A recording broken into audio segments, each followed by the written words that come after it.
भंडारा कराते हैं, भगवान के नाम का प्रसाद या लंगर लगाते हैं, तो ऐसा बोला जाता है कि प्रसाद बांटने वाले के पाप कट रहे हैं और भोग पाने वाले के हिस्से में आते और उनके पुण्य नष्ट होते। मंदिर में आप प्रसाद ले सकते हो, ये जो बाहर सब दान पुण्य वाला भावनात्मक है, ये तुम्हारे लिए हानिकारक होगा, नहीं लेना चाहिए। कि यदि आप गृहस्थ हो तो ऐसे मत करो यार। बिहारी जी के मंदिर में मिले, राधा वल्लभ जी के मंदिर में मिले तो ऐसे ले लो, किनका वो भी थोड़ा। ये भर भर के जो बढ़िया खीर और पकौड़ा और समोसा जो खा रहे हो, अब दूसरे का दिया हुआ हलवा पकौड़ी रबड़ी रसगुल्ला खाओगे तो तुम्हारा ना तो बुद्धि काम करेगी और ना भजन बनेगा, सुकृत और नष्ट हो जाएंगे। ये बात समझ लो। दूसरे का खा लिया, 100 रुपया बच गया इनके भंडारे में, 100 तो तुमने 100 तो बहुत कम मेहनत में कमाए, लेकिन पुण्य जो बहुत मेहनत में कमाए वो दे दिए। तुम्हें पता नहीं है कि 100 नहीं हजारों का पुण्य नुकसान हो गया। जैसे परिक्रमा आदि पे बट रहा है, ऐसे किया चल दिए। मर्जी जैसे किसी आश्रम आदि या कहीं रुकते हैं तो वहां अगर पाते हैं तो उतना देना चाहिए, देना चाहिए। अगर आप होटल में जाओ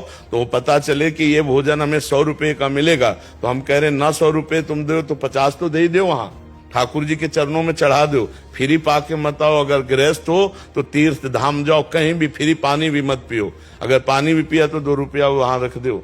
ऐसे चलना चाहिए। मेरा प्रश्न है कि मेरे कुछ निजी संबंध ऐसे हैं जो मुझे बिल्कुल पसंद नहीं है, मुझे उनसे मिलना बात करना, यहाँ तक कि उनसे मेरी जिंदगी में होना भी मेरे को चिढ़ मचती है। मर्जी फिर भी मैं उनसे गलत है, गलत है, बिल्कुल गलत नहीं, बिल्कुल गलत है।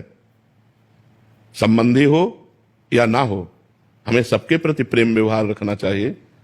हमारा आंतरिक कोई लगाव ना हो, लेकिन हमारा व्यवहार मृदु होना चाहिए। हम किसी के प्रति घृणा नफरत ना रखें, चाहे अपना हो चाहे पराया हो, सब में भगवान विराजमान है। हम किसी से भी घृणा करेंगे तो अपने भगवान से ही घृणा करेंगे, ये ठीक नहीं है।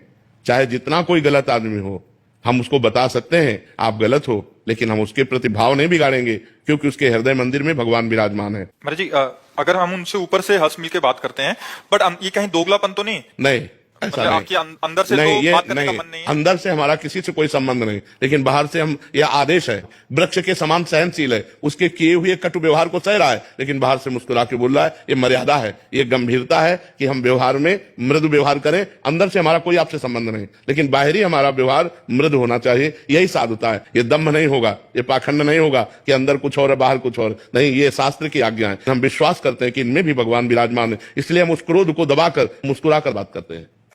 इस शरीर के माता पिता नहीं है, दादी है। बचपन से दादी ने पाला बड़ा किया है। उनकी आयु 70 वर्ष की से ज्यादा हो चुकी है। महाराज जी, हम पूछना चाह रहे हैं कि अगर हम प्यारवश या दबाव बना के उनको वृंदावन जबरदस्ती ले आए तो महाराज जी कोई हमें अपराध तो नहीं लगेगा? नहीं, बहुत कृपा होगी, उसका शरीर वृंदावन में छूट जाए, बहुत बड़ी बात है। यही तो हम लोगों का कर्तव्य है कि अपने बुजुर्गों को लाएं और धाम में सेवा करें उनकी। और जब धाम में शरीर पूरा हो गया तो बहुत बड़ी यज्ञ हो गई, हमारा बहुत बड़ा काम हो गया। उनकी रुचि ना होने पर भी। महाराज जी नाम भी नहीं जप करते थे पहले, तो मैं लड़ता था कि नाम जपा करो, नाम जपा करो। कहते मेरे से जप ही नहीं होता। पेशेंट है, बेड पे लेटे रहते हैं, तो जैसे लाख टप जाता, कहना नहीं चाहिए पर लाख टप जाता है, जपते ही रहते हैं। 1 लाख से ज्यादा नाम जप। नहीं, आप ठीक है, बहुत बढ़िया, बहुत